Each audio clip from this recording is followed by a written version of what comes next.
We've talked about the one or two letter chemical symbol. That's like the letters of the chemical language. The chemical formulas, these are like the words. How about the words of chemistry? And we have to use a common methodology for naming these. All right, so they're the symbolic representations of the elementary composition. That means what's it made of, what and how much, how many, how's that? Okay, we've got two different ways, two different systems. The ionic is the metal element comes first, followed by the name of the nonmetal, modified to end in "ide." So if we have NaCl, this would be sodium chloride, table salt. See the "ide"? Here is the metal first, the nonmetal second. When two nonmetals are together, that's going to be a molecular because they like to share electrons. The more metallic one comes first, so he means closer to metals on the periodic table. All right? They're still nonmetals, but they're closer. The prefixes now, because they share electrons and they don't have to worry about charge balance, we can have a huge variation in the number of a couple elements in a compound. For example, we can have, oh my goodness, remember, because they share, there doesn't have to be a charge balance. Here we need a charge balance. This pretty much dictates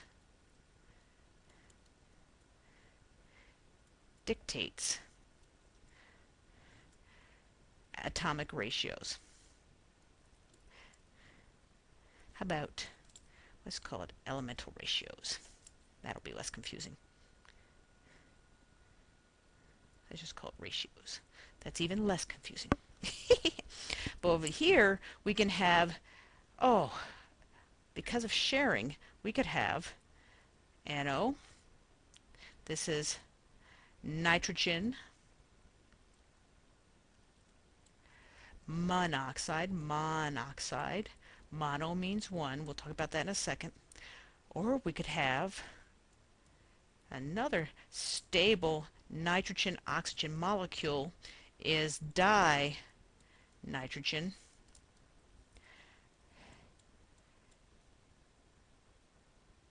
tetroxide.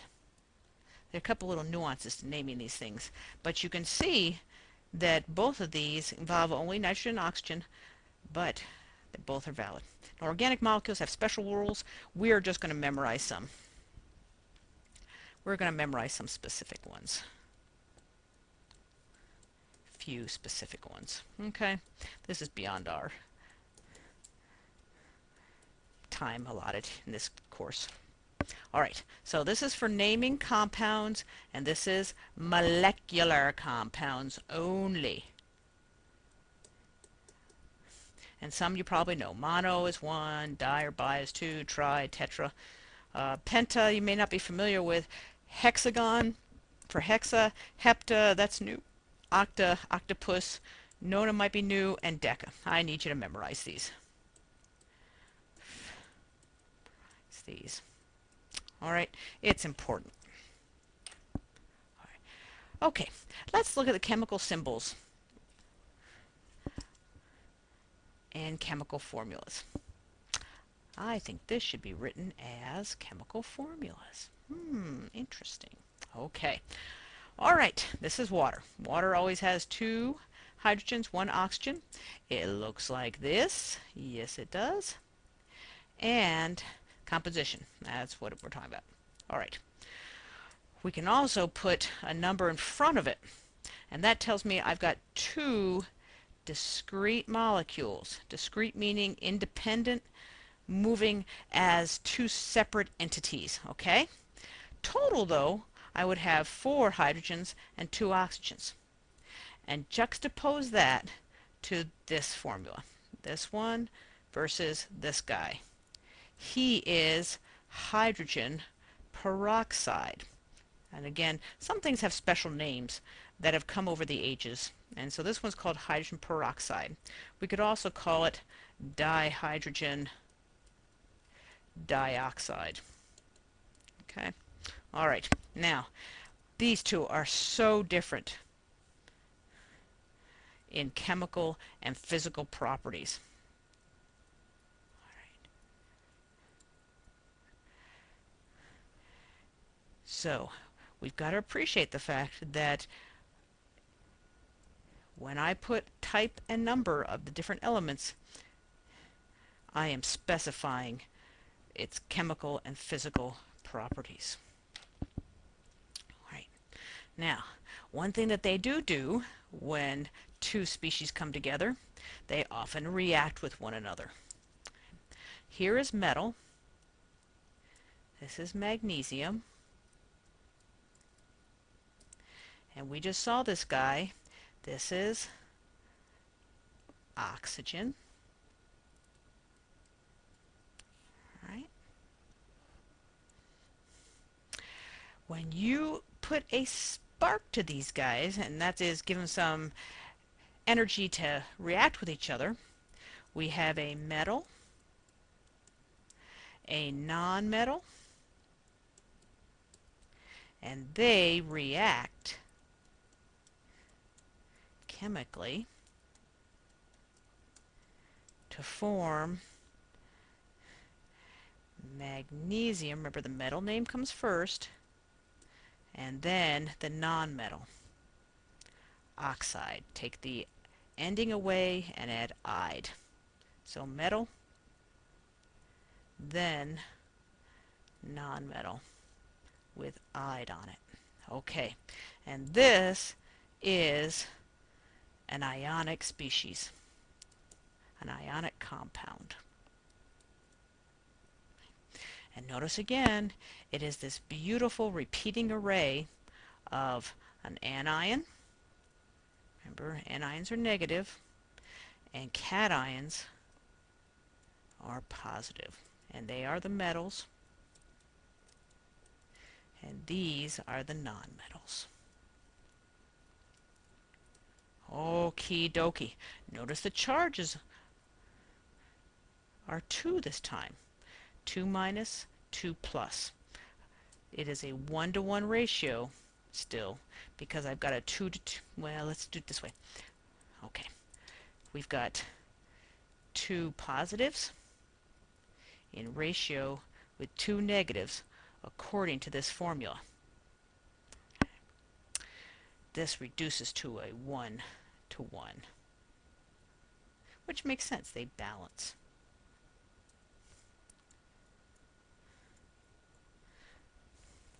And this is why magnesium oxide does not have a net charge. Okay. A chemical equation is a symbolic representation of that chemical reaction. During a chemical reaction, one or more substances disappear and one or more substances are formed. Let's look at that reaction. We have magnesium and oxygen producing magnesium oxide.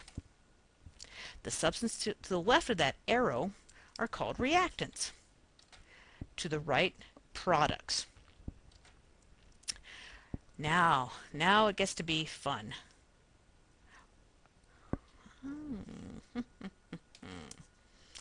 This should not be here. This should be like that. Sorry about that. All right, we've got 2 magnesium atoms. Okay. Let's use the chemical symbols here.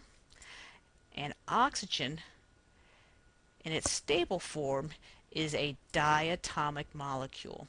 Dia meaning 2, diatomic molecule. We don't say dioxygen for its name.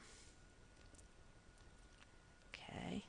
We only use that nomenclature naming for compounds.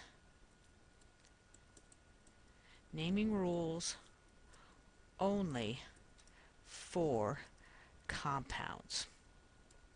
That means different. Oh, how's that? Two or more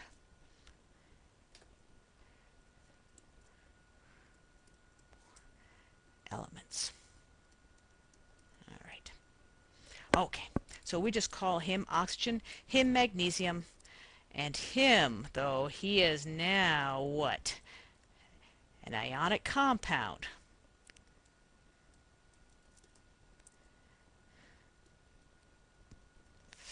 Oh, pooey.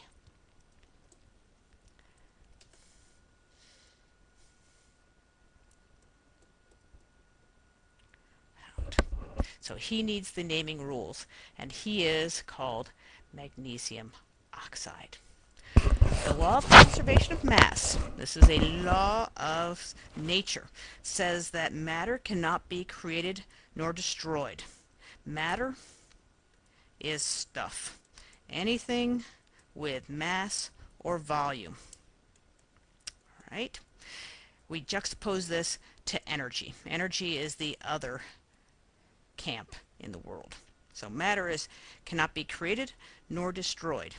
Now you've probably heard this, but it's bandied about a lot without full understanding. If you talk to the guy on the street, you say, okay, if I burn this match, am I destroying matter? Am I burning and irrevocably losing the material on the match head? And they'll probably say yes. But it's not true. It has just been converted chemically, just like this one.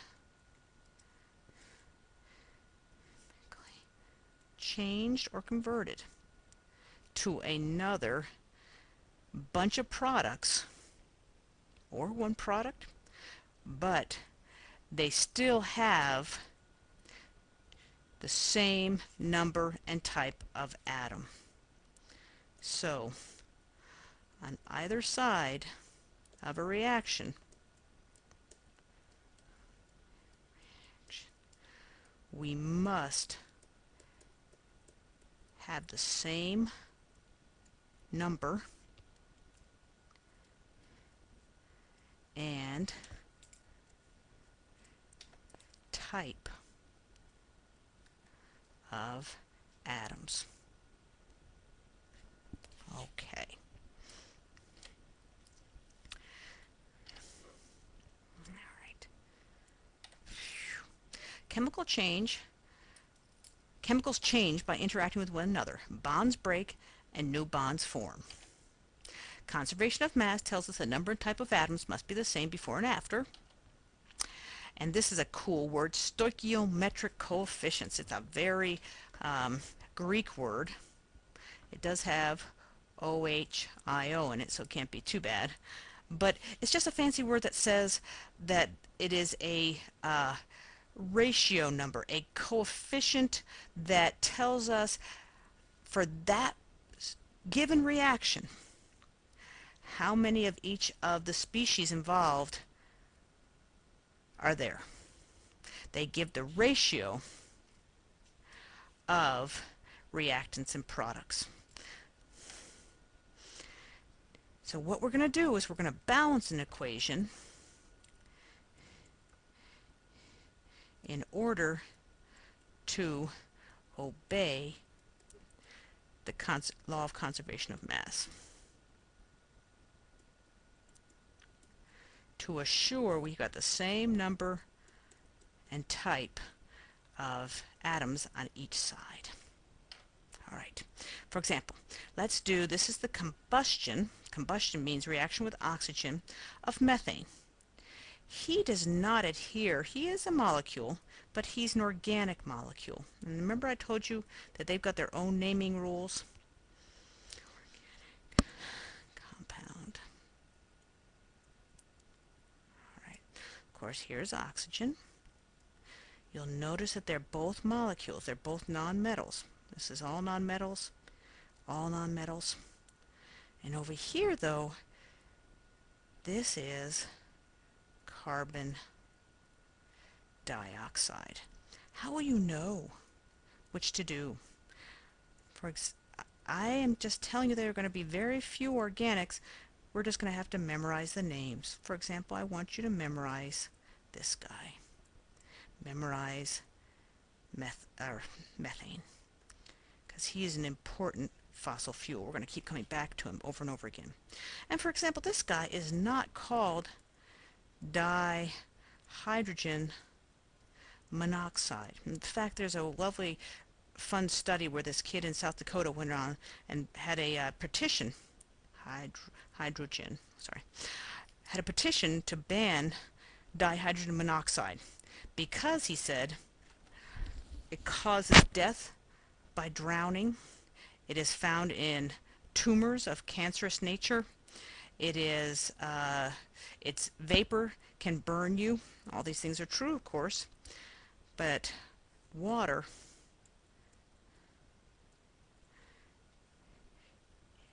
to most of us is an innocuous, harmless, and dare I say it, totally essential molecule, not the terrible species he was making it out to be. All right, so we have, believe it or not, the same number and type of atoms on each side of this reaction. How do we balance it? Oh, back. All right, what we need to do is 1.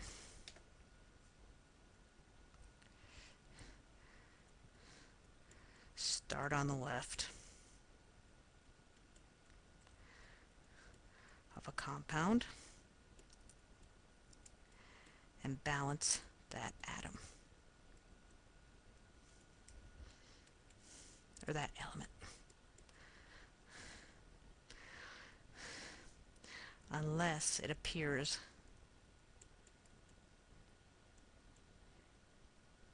in more than one species. This is really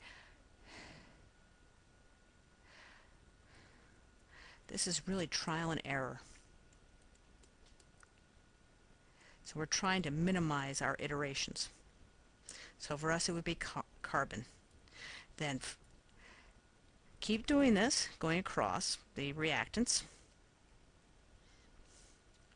Okay. Start on the reactant side, and then leave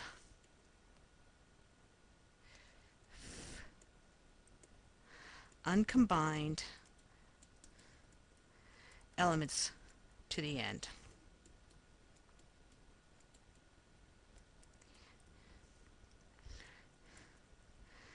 If necessary, multiply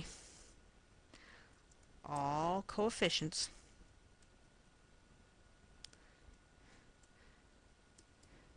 to obtain whole numbers.